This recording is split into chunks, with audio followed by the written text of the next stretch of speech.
I was involved in a car accident on my way to Little Rock on my way to a meeting. And in that accident, my right arm was severed partially from my body. And so we came to UAMS. I don't remember a lot of things. The next thing I remember is being in the trauma center and the activity that was there and the sense of urgency. And then being told by the trauma doctor that it was, probably certain that they would need to amputate my arm. The doctor waited until my mother was here, and then they took me into surgery to try to assess the situation a little bit better, since we did not want to just move straight to amputation. And I had 15 debridement surgeries, 17 surgeries total while I was here.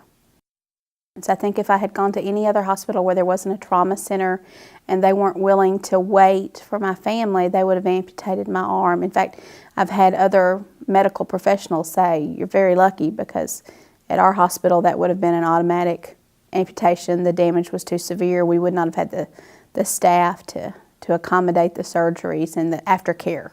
So it allowed me to keep my arm and continue a somewhat normal life. I was in the ICU unit, and there were medical professionals there who were willing to make sure that I had what I needed as far as access to my family, even when maybe that didn't go along with the rules. And I had a nursing staff on the ortho floor that made sure that any time I was going to have a procedure, whether it was a debridement or a wound cleaning, they made sure that my family was there so that I could focus on them and not so much on what I was going through. And that helped me. And so I felt like they were interested in hearing my ideas, where initially they had said, I had heard, if we go in there and it's bad, we'll just amputate and you'll come out and it won't be there.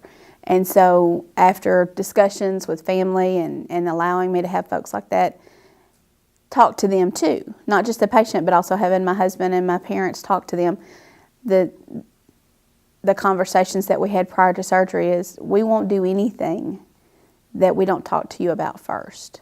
If we get in there and think that we can't do anything, then we will bring you out, and if your goal is to go to Dallas or Houston or somewhere else, we will bundle you up and we will take you there, because we want you to be satisfied with whatever results you have.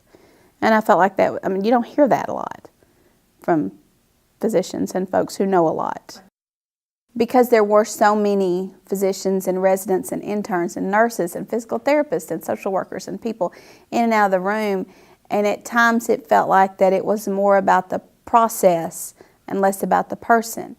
But once we got the ear of the right person, then it seemed to be that folks had time to sit down in a chair and visit with you and talk to you and say, are those pictures of your dogs up there on the board? Because usually we see pictures of kids, so I'm assuming those are dogs. And say, tell me about your job. What is it that you do every day that it's so important that we need to do this? Help me understand. And that gives you a sense of empowerment, because you feel as though someone is listening to you and that you're not just the next door in the hallway. You're actually someone that they consider before they walk in and after they walk out. So that was a good feeling. Sometimes it's important for you to identify that you are receiving care from a team and not just an individual. And so if you wait for just the physician to come in and tell him, then you miss many opportunities with the other folks who come in to help you out while you're here. So engage the entire team in your care and let them know your feelings and your thoughts. Yeah.